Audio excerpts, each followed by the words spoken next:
Welcome to the Deep Dive. We're here to unpack compelling ideas, looking for those aha moments that really turn information into insight. Today, we're diving into, well, a truly fascinating perspective. It connects current geopolitical events with, believe it or not, ancient prophetic texts. Indeed. We've been presented with a really unique lens, you could say, for looking at recent global developments. We're talking specifically about the United States, Israel, and Iran. This interpretation, it doesn't just describe things, it offers what's called a map. I'm a map. Yeah, a map for understanding why certain actions might be unfolding, suggesting there's maybe a deeper, preordained logic at play. That's quite a claim. So our mission today is to explore this intricate framework. We'll draw out the key assertions, the connections, and really try to understand how a very specific reading of these ancient writings is being applied to conflicts happening right now.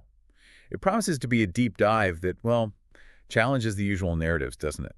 Offering a perspective linking today's dynamics to ancient prophecies.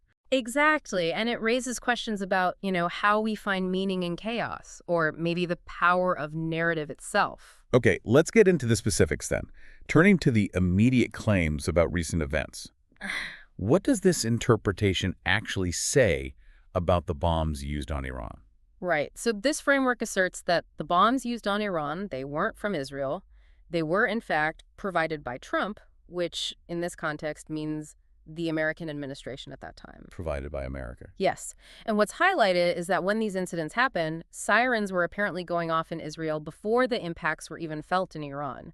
This initially made people think, okay, Israel's attacking Iran. Right, that makes sense. But then the understanding quickly shifted. It became clear Iran was the target, not the attacker. This confusion and then clarity is seen as part of the narrative unfolding. Okay, that's a striking claim about where the bombs came from. But given the focus is usually Israel and Iran in that region, how does the United States, how does America become such a central player in this specific prophetic view? I understand it's not by name, but conceptually. How is America seen as Europe or ancient Rome?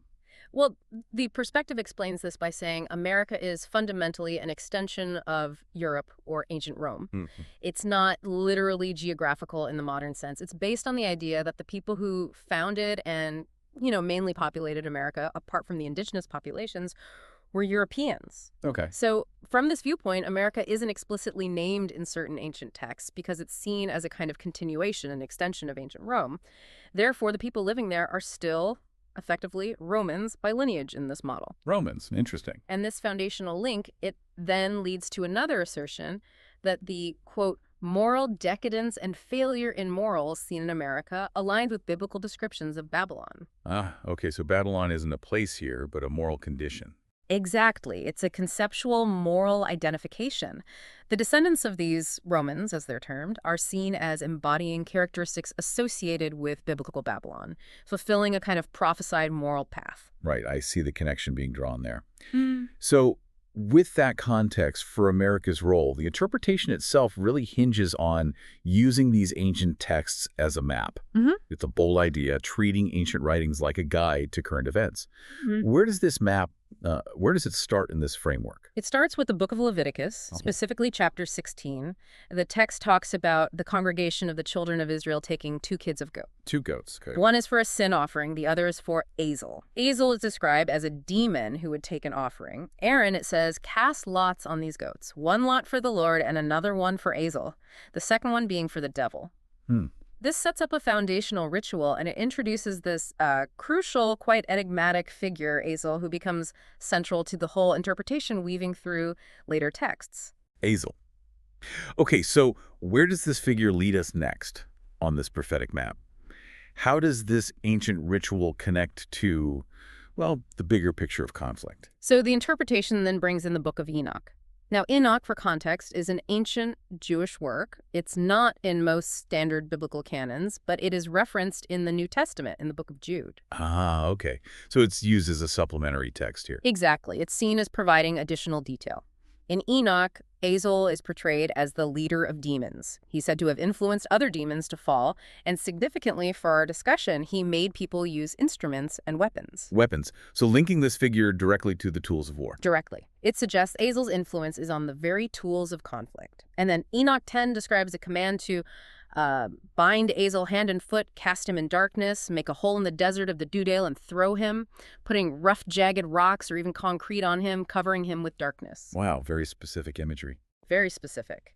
And this detailed description of his imprisonment becomes a really critical piece of the puzzle, tying into the geopolitical claims. Okay, we got the texts, the figures, Leviticus, Enoch, Azel.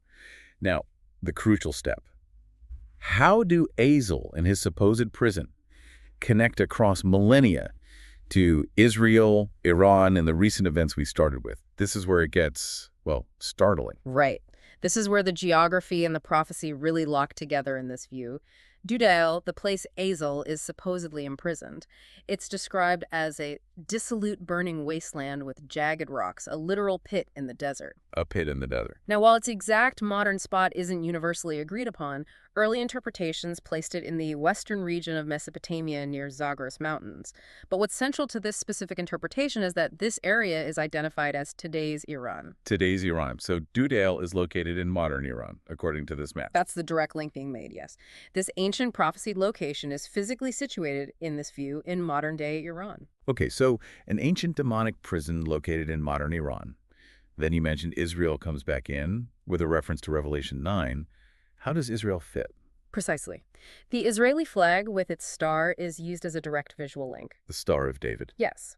We're then pointed to Revelation chapter 9, verse 1. And the fifth angel sounded, and I saw a star fall from heaven unto the earth. To him was given the key to the bottomless pit. The interpretation posits that the star mentioned here is Israel. Israel is the star. And the bottomless pit. That's identified as Dudale, which, as we just said, is placed in western Iran. It's also noted that one of Iran's atomic plants is located in this very region, specifically hidden under the ground. Under the ground, like a pit. Exactly. The connections are drawn very tightly, mapping biblical symbols onto current geopolitics and physical locations. So the star, Israel, is given a key to this bottomless pit in Iran where these underground facilities are. What exactly is the key in this interpretation, and how does that loop back to America's role? Right. The interpretation makes a point that the star, Israel, didn't have the key inherently. It says it was given to them. Given to them. Okay. And this key is directly linked to the bombs used on Iran specifically. The assertion that they were nuclear grade and all from America. So the bombs are the key. The bombs are the key. This creates that crucial connection. America, represented by Trump, gave Israel the key, these powerful bombs, to open the bottomless pit, meaning Iran's underground atomic facilities in the Dudale region. I see. Then the next verse, Revelation 9.2, describes a smoke out of the pit. This is connected to the visual reports of smoke everywhere when the bombs hit Iran. It's further reinforced, they say, by Enoch 18.10-16, which describes a deep valley and something needing to bust the earth. This imagery is linked to how bombs open up the earth on impact. It's a very literal application, isn't it? Extremely literal and direct, yes. Matching ancient texts to modern military action. Now, you mentioned Revelation 9.1 also says, and the fifth angel sounded. Were there other details supporting this interpretation, especially around the timing, the sequence of events? Yes, that sounding is specifically connected back to the sirens and alarms. Remember, they were reportedly going off in Israel before the bombs actually hit Iran. Right, you mentioned that earlier. So the interpretation emphasizes there was a sound before the opening of the ground. It directly links that alarm sound to the preparation, the unlocking of the bottomless pit. It's just as a kind of preordained sequence with the alarm confirming the prophetic timing. Okay. But what about the narrative that the bombing wasn't actually successful? You hear that in some reports, right? That the main targets weren't hit.